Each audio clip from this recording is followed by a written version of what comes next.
Hamas ने Israel के ऊपर क्यों अटैक किया? पैलेस्टाइन इसराइल के कॉन्फ्लिक्ट की रूट्स क्या हैं?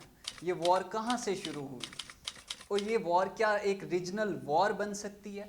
और मिडिल ईस्ट में क्या अमेरिका का इन्फ्लुएंस हमें कम होता हुआ नज़र आ रहा है? इन सारे सवालों को एड्रेस करने की कोशिश करेंगे हम आज की हमारी इस वीडियो में। मैं हूं आपका होस्ट सनान हसन और आप देख रहे हैं मिनट मिरर। पैलेस्टाइन इसराइल के कॉन्फ्लिक्ट की शुरुआत होती है 1948 से, या फिर मैं कहूं कि ये उससे भी पहले शुरू होती है जब बेल्फर डिक्लेरेशन पास की गई 1917 में। वर्ल्ड वॉर वन जो कि शुरू हुई 1914 में और जारी रही 1918 तक, उसमें हमने देखा कि ओटोमन एम्पायर का ब्रेक डाउन होता है। जब ओटोमन एम्पायर का ब्रेक डाउन होता है तो वर्ल्ड वॉर वन के बाद एक हमारे सामने इदारा आता है जिस इदारे को आप लोग लीग ऑफ नेशंस के नाम से जानते हैं।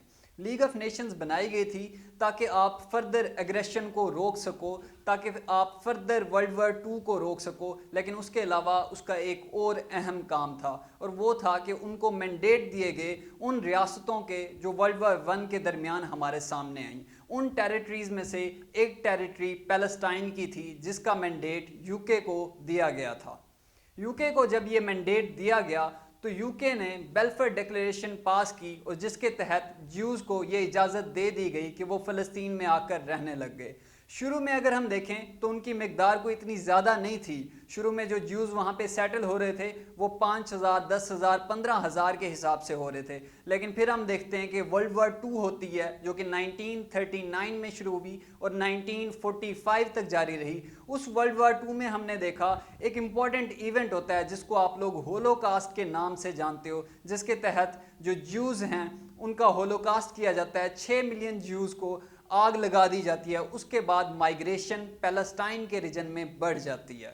जब बहुत ज़्यादा लोग, बहुत ज़्यादा ज्यूज़ पैलेस्टाइन में इकट्ठे होना स्टार्ट हो जाते हैं तो वहाँ के जो इंडिजिनस लोग होते हैं वो उनके खिलाफ रिवोल्ट करते हैं। जब सिचुएशन आउट ऑफ कंट्रोल हो जाती है यूके से तो यूके उस टेरिटरी का मैंडेट यूनाइटेड नेशन के हवाले कर देता है। यूनाइटेड नेशन 1948 में टेरिटरी की डिवीजन करती है जिसके तहत पैलेस्टाइन को 45% एरिया दे दिया जाता है जबकि 55% टेरिटरी इजराइल को दे दी जाती है। जैसे ये डिवीजन की जाती है अरब वर्ल्ड इस डिवीजन को मानने से इनकार कर देता है और 1948 की वॉर स्टार्ट हो जाती है। लेकिन उसके नताइज जो थे वो बड़े ही संगीन थे क्योंकि इजराइल पहले से ज़्यादा टेरिटरी कैप्चर कर लेता है 1948 की वॉर में। उसके बाद इनके दरमियान कोई बड़ा कॉन्फ्लिक्ट नज़र नहीं आता, लेकिन बड़ा कॉन्फ्लिक्ट नज़र आता है हमारे सामने 1967 में जब सिनाई पेनिनसुला और गुलान हाइट्स कब्जा कर लिया जाता है इजराइल की तरफ से इन दो टेरिटरीज़ के ऊपर। उसके बाद 1970s की वॉर में, जिसको आप योम किपुर वॉर कहते हो, वो इजिप्ट और सीरिया की तरफ से वेज की गई अगेंस्ट इजराइल ताकि वो अपनी टेरिटरीज़ को रीगेन कर सकें। लेकिन वो वॉर भी अरब वर्ल्ड हार जाता है। उसके बाद हम देखते हैं मिडिल ईस्ट में डायनामिक्स चेंज होना शुरू हो जाते हैं। डायनामिक्स किस तरीके से चेंज होते हैं कि मिडिल ईस्ट की कुछ कंट्रीज़ इजराइल के साथ नॉर्मलाइजेशन करना स्टार्ट कर देती हैं, उनके साथ अपने ताल्लुकात बहाल करना स्टार्ट कर देते हैं, जिनमें सबसे पहले इजिप्ट ने और उसके बाद जॉर्डन ने 1994 में नॉर्मलाइजेशन की। इस नॉर्मलाइजेशन के अलावा अगर हम बात करें तो जो सबसे बड़ी नॉर्मलाइजेशन हमारे सामने आती है वो आती है अब्राहम अकॉर्ड की शक्ल में, जब डोनाल्ड ट्रंप हमारे सामने आते हैं और उसके तहत यूएई जो है ना डील ब्रोकर करता है इजराइल के साथ। अब सवाल यह है कि आजकल हमास ने इस वक्त अटैक क्यों किया इजराइल के ऊपर? इसके ऊपर हमारे पास 2 से 3 स्कूल ऑफ थॉट हैं। पहले स्कूल ऑफ थॉट का ये कहना है क्योंकि सऊदी अरेबिया जो है वो इजराइल के साथ नॉर्मलाइजेशन करने वाला था, सऊदी अरेबिया जो है वो इजराइल के साथ ताल्लुकात बहाल करने वाला था। तो हमास की तरफ से ये अटैक इस वजह से किया गया है ताकि इस नॉर्मलाइजेशन को रोका जा सके। सऊदी अरेबिया क्या वाकई में इजराइल को रिकॉग्नाइज करने जा रहा था? इसका इंडिकेटर हमें तब पता चलता है जब हम मोहम्मद बिन सलमान को देखते हैं, यूनाइटेड नेशन में वो स्पीच करते हैं तो वो एक वाज़ेह इंडिकेटर देते हैं कि हम लोग इजराइल के साथ नॉर्मलाइजेशन करने वाले हैं। उसके अलावा अगर आपने इसका एक और इंडिकेटर देखना है तो वो जेक सुलेवान के थ्रू हम देख सकते हैं, जो कि नेशनल सिक्योरिटी एडवाइज़र रहे, अमेरिका की एडमिनिस्ट्रेशन के इंपॉर्टेंट पार्ट रहे।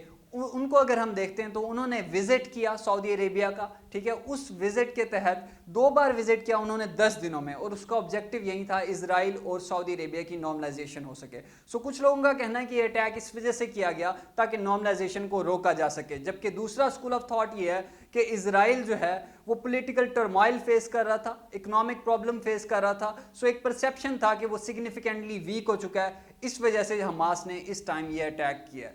تو کیا یہ وار جو سٹارٹ ہوئی ہے ان 2 گروپس کے درمیان، کیا یہ ریجنل وار بن سکتی ہے؟ جی ہاں، یہ بالکل ریجنل وار بن سکتی ہے، کیونکہ اسرائیل کے ایکسچینج آف فائر ہم نے دیکھا سیریا کے ساتھ، اس کے علاوہ حزب اللہ کے ساتھ ہم نے ایکسچینج آف فائر دیکھا، ٹھیک ہے، جو کہ لبنان میں آپریٹ کر رہی ہے. تو وہاں سے ہمیں یہ دکھ رہا ہے کہ شاید یہ وار ریجنل وار بن سکتی ہے. اور سب سے بڑا انڈیکیٹر امریکہ نے اپنے 2 ایئر کرافٹ کیریئر میڈیٹرینین سی میں بھیج دیے ہیں.